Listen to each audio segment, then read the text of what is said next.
For decades, the United States slashed our trade barriers on other countries while those nations placed massive tariffs on our products and created outrageous non-monetary barriers to decimate our industries. And in many cases, the non-monetary barriers were worse than the monetary ones. They manipulated their currencies, subsidized their exports, stole our intellectual property, imposed exorbitant VAT taxes to disadvantage our products, adopted unfair rules and technical standards, and created filthy pollution havens. They were absolutely filthy, but they always came to us and they said, we're violating, we should pay for it. It's all detailed in a very big report by the U.S. Trade Representative on Foreign Trade Barriers, and I'll just hold it up for you. It's available, and you don't have to pay too much. As I understand it, you'll pay nothing.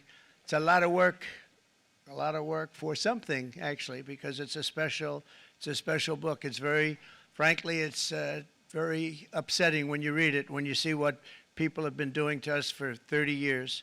This all happened with no response from the United States of America, none whatsoever. But those days are over. Let me offer just a few examples of the vicious attacks our workers have faced for so many years. The United States charges other countries only a 2.4 tariff on motorcycles. Meanwhile, Thailand and others are charging much higher prices, like 60%. India charges 70%. Vietnam charges 75%, and others are even higher than that. Likewise, until today, the United States has for decades charged a 2.5 tariff.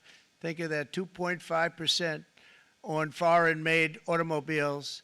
The European Union charges us more than 10% tariffs, and they have 20% VATs, much, much higher. India charges 70%, and perhaps worst of all are the non-monetary restrictions imposed by South Korea, Japan, and very many other nations. As a result of these colossal trade barriers, 81% of the cars in South Korea are made in South Korea.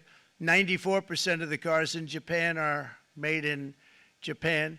Toyota sells 1 million foreign-made automobiles into the United States, and General Motors sells almost none. Ford sells very little.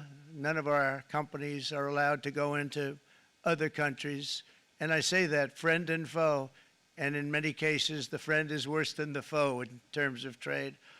But such horrendous imbalances have devastated our industrial base and put our national security at risk. I don't blame these other countries at all for this calamity. I blame former presidents and past leaders who weren't doing their job. They let it happen, and they let it happen to an extent that nobody can even believe. That's why, effective at midnight, we will impose a 25% tariff on all foreign-made automobiles.